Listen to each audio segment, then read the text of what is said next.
Assalamualaikum warahmatullahi wabarakatuh. Salam sejahtera untuk kita semua. Om Swastiastu, Namo Buddhaya, Rahayu. Sahabat Perkerisan Nusantara yang saya cintai, saya banggakan, bertemu lagi di channel Keris dari Masa ke Masa. Pada kesempatan yang baik ini, kami akan berbagi wawasan, berbagi pengalaman tentang bagaimana memilih sebuah keris yang baik, atau apa saja sih ciri-ciri keris yang baik. Yang baik di sini tentunya baik bagi pemiliknya dari sisi dari hal-hal dan dari semua aspek secara logis, secara ilmiah.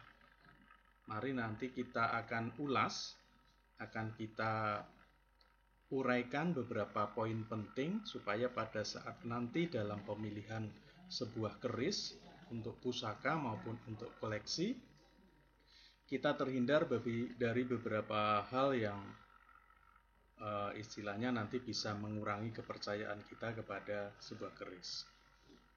Jangan sampai kita jadi kecewa, jangan sampai kita jadi menurun nanti semangat melestarikan budaya ini, atau jangan sampai kita ini dalam kategori keblondrok begitu. Baik, mari kita ulas.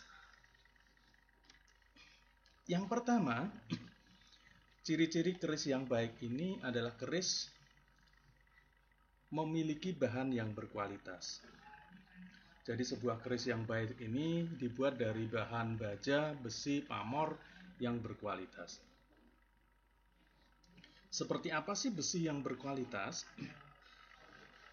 Setelah dipilih besi kemudian ditempa sampai finishing dan sampai selesai, besi ini akan memunculkan warna. Jadi di sini ada warna-warna yang nanti akan memperlihatkan ya, jadi tekstur warna maupun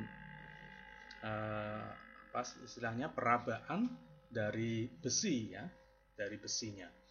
Nah, perlu kita ketahui bahwa sebuah keris ini memiliki 3 poin penting bahan.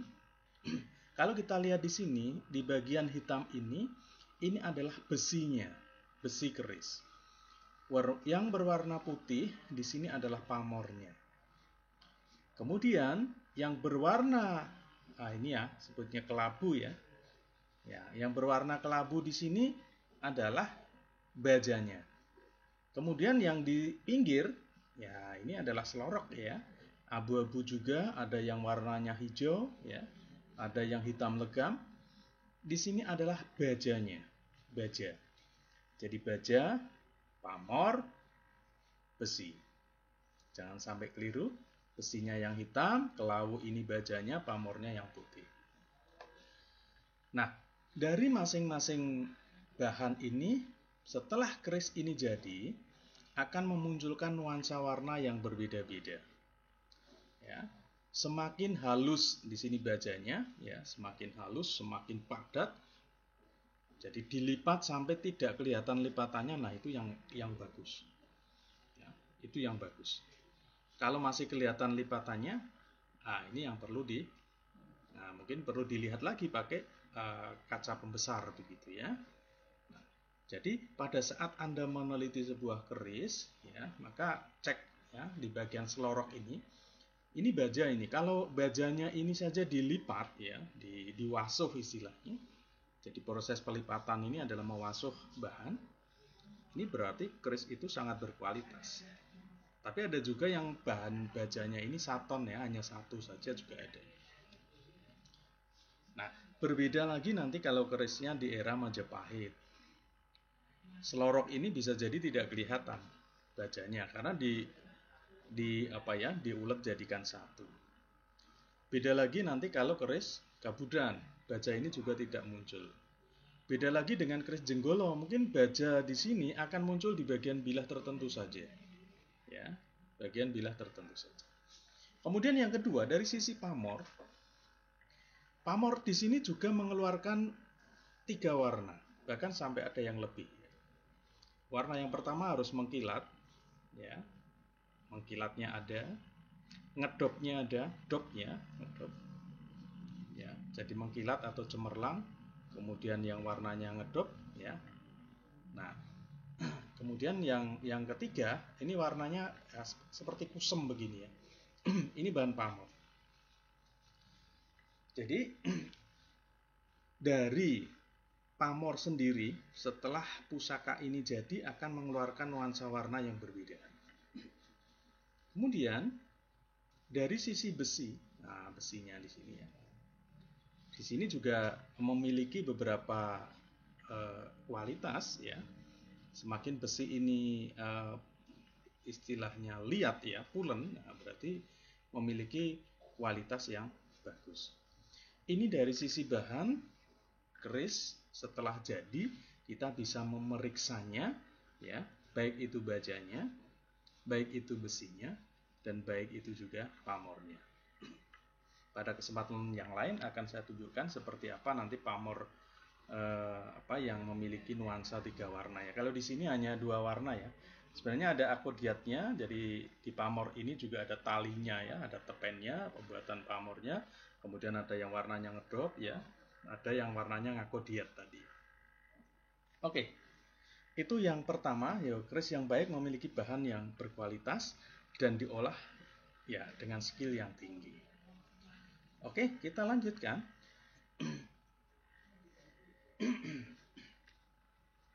Nah, yang kedua, keris yang baik jelas ya memiliki garap yang detail dan rapi. Garapnya detail dan rapi. Jadi seorang empu ya, seorang empu di sini, sang empu ya, di sini memiliki tanggung jawab yang besar pada sebuah karyanya. Beliau tidak menginginkan karyanya ini terjadi salah atau miss atau sebut saja sebagai istilahnya kecelakaan kerja ya di dalam produknya. Jadi begitu rapi, begitu detail ya. Sambil contoh sebuah keris di sini, bagaimana beliau membuat ganja di sini. Ganjanya ya. Jadi dari ganja ini saja rapi sekali. Bagaimana nanti ini sebenarnya harusnya rapat ya. Nah, ini karena faktor usia sehingga bikin renggang ya. Jadi ini sangat rep sekali ya. Simetris ya. Jadi antara bilah dan ganja ini bisa rapat sekali. Ini kalau tidak empu yang ahli ya kadang ada celah ya. Kalau itu faktor usia tidak masalah ya. Tidak masalah, kita bisa memperkirakan apakah itu karena aus atau karena salah produk sejak awal pembuatannya. Oke, yang pertama itu, yang kedua tepennya. Jadi di bagian pinggirnya ini, nah, ini yang dinamakan tepen. Ya, kalau di slide yang pertama tadi ini kelihatannya tepennya lebar sekali. Ini keris era PB ya, nah, tepennya lebar. Nah, keris yang baik adalah memisahkan antara satonnya di sini dengan tepennya. Ini pamor dan besinya, di sini bajanya. Kelihatan tepennya dengan rapi. Nah, untuk Majapahit, era Majapahit tidak kelihatan ya, jadi dibedakan. Tapi untuk keris-keris di era sesudahnya, Demak dan seterusnya sampai ke Mataram, di sini kita bisa melihat tepen di sini ya. Jadi batas antara saton, pamor dan besi ya dengan bajanya. Nah, ada yang nyebutnya juga dengan selorok ya, tepennya di sini. Dan warnanya di sini akan berbeda dengan warna besi yang ada di bilah ya. Jadi ini tepen, ini besinya. Nah, kemudian garapnya detail dan rapi ya. Jadi membuat odo-odo di sini ini lurus sekali. Jadi kalau kita lihat, kita pandang, kita pakai penggaris, ini akan lurus sekali, simetris. Membuat serawean ya, ini serawean belakang, ini serawean depan maupun keruingan, ini juga sangat rapi sekali. Maka sebuah keris pusaka dibuat ini bisa sampai 1 tahun proses pembuatannya, karena memang ya hati-hati sekali sang empu dalam membuatnya. Bagaimana membuat tikel alisnya, bagaimana nerjang, nerjang, gandik, dan seterusnya. Ya, jadi gonjo tadi, kemudian bagaimana tepennya, gandiknya. Nah, area di sini ya, gandik di sini. Ini yang dinamakan gandik. Rapi sekali. Kalau memang condong atau boto rubuh, ya, di situ juga akan kelihatan bersahaja. Ya. Kalau memang detek ya, seperti keris ini ya, condongnya hanya sedikit sekali. Ini adalah sebuah contoh keris era Belambangan. Ya, dengan pamor yang begitu indah. Ya. Keris Belambangan dengan pamor yang sangat indah sekali. Ini area gandik, ini dibuat dengan sangat detail sekali. Apalagi nanti kalau ada kembang kaca, ada jalennya, ada lambe gajahnya juga dibuat dengan rapi. Ya, dengan rapi sekali. Sampai finishing akhir. Sampai finishing akhir. Jadi kita bisa lihat, bisa saksikan bahwa sebuah keris ini dibuat memang dengan sangat hati-hati sekali. Kemudian bagian belumbangan, belumbangan itu di area sini, ini belumbangan atau ada yang nyebutnya dengan pijetan juga boleh ya. Nah, belumbangan ini nanti bisa mencirikan ya apakah keris ini era Majapahit, era Mataram, era HB, era PB, ini belumbangannya berbeda-beda. Ya, belumbangannya dalam pembuatannya berbeda-beda. Jadi pembuatan di area belumbangan ini juga sangat rumit. Ya, bagaimana kesatuan? Jadi ini ada istilahnya belumbangan atau pijetan dan langsung menuju pada keruingan di sini. Nah, ini bisa kita bayangkan proses pengerjaannya berapa bulan ini ya. Jadi ini ditata, besi ini ditata ya, dikurangi sampai bentuk sebuah. Nah, ini cekungan di sini. Ini juga sama, bikin cekungan di sini. Oke. Oke, kemudian greneng ya. Nah, ini kebetulan ini tidak ada grenengnya. Jadi dalam pembuatannya juga harus detail dan rapi. Ya, detail dan rapi. Dilihat dari sisi belakang, dari sisi kanan, sisi kiri, sisi atas ya. Nah, ini kita belajar greneng saja sudah bisa mengetahui bahwa keris ini adalah keris yang istimewa atau yang berkualitas atau keris yang baik atau yang biasa ya. Dari hanya melihat grenengnya saja. Ya, suatu saat akan kita bahas khusus tentang greneng. Kemudian ada lagi pucuk ya. Nah, di sini kebetulan tidak saya tampilkan contoh pucuk ya. Ya, jadi pucuk sebuah keris ya. Jadi di sana ada berbagai macam bentuk model, ada yang gabah kopong, ada yang butut tumo, ya, ada yang nyuceng, ya.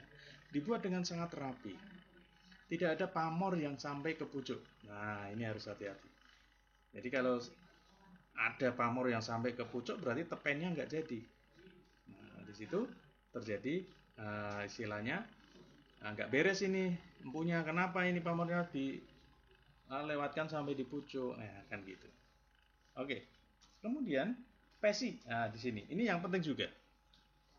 Sebuah pesi ini adalah menggambarkan bagaimana sang empu membuat dan menghargai sebuah pusaka yang dihasilkannya. Sebagai hasil karya, pesi ini adalah sebuah kegiatan pembuatan keris yang bisa mencirikan seorang empu di masanya. Ya. Bagaimana sebuah pesi ini dibuat? Di situ akan sangat rapi, mungkin ada hiasannya, pesi itu ada besi kuningnya, ya. Pesi itu ada simbolisasinya dan sebagainya. Nah, perhatikan pesinya.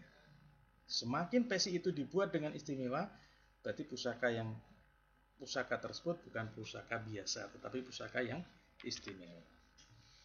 Ini tentang garap, detail dan rapi ya. Oke.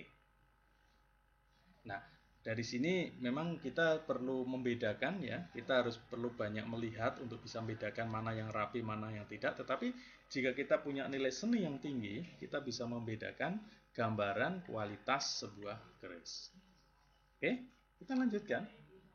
Ya, kelihatan di situ ya pamornya.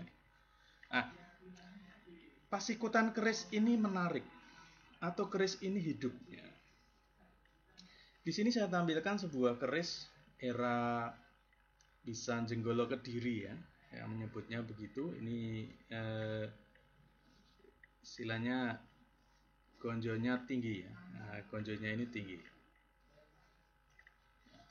Lihat pamornya. Di sini ada tepen era Jenggala Kediri ini. Ini ada tepen, ini pamornya.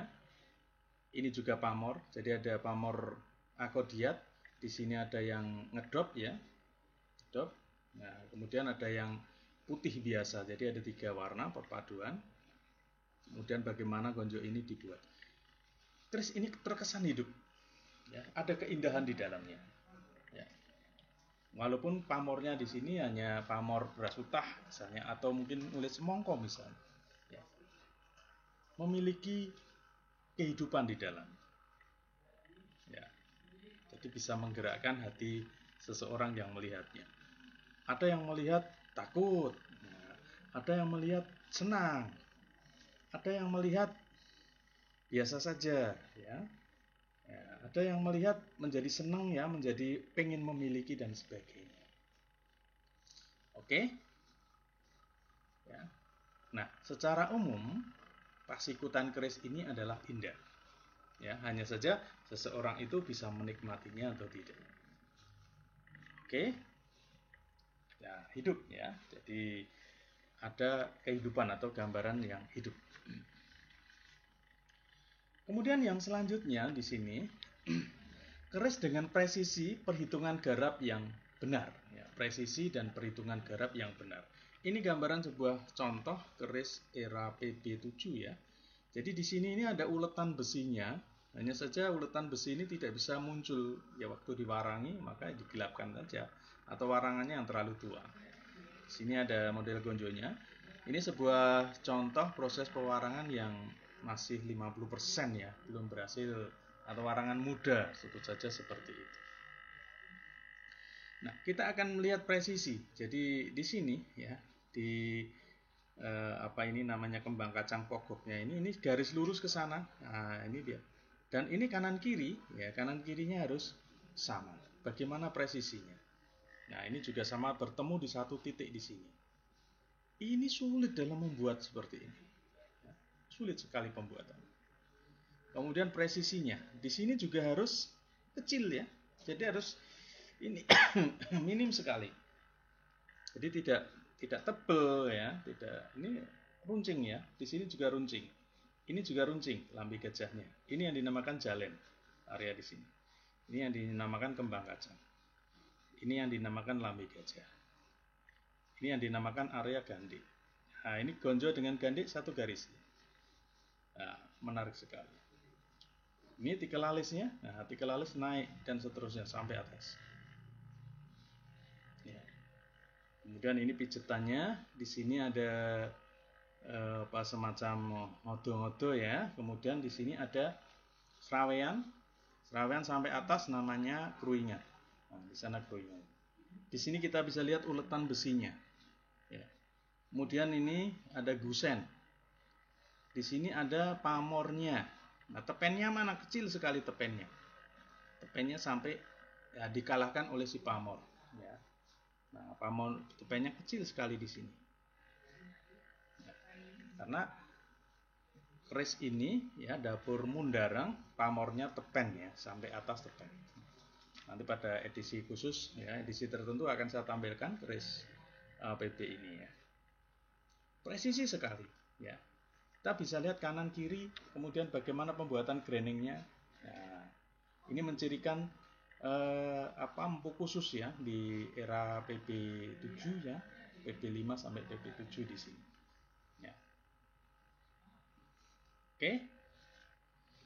Yang selanjutnya, keris memiliki tayuhan yang istimewa. Ini keris yang baik. Ya. Memiliki tayuhan yang istimewa. Ini sebuah contoh keris ya, di era Kartosuro ini ya, di era Kartosuro arah menuju ke PB awal. Jadi keris ini sebenarnya ada pamornya. Ini ada pamor yang muncul di sini.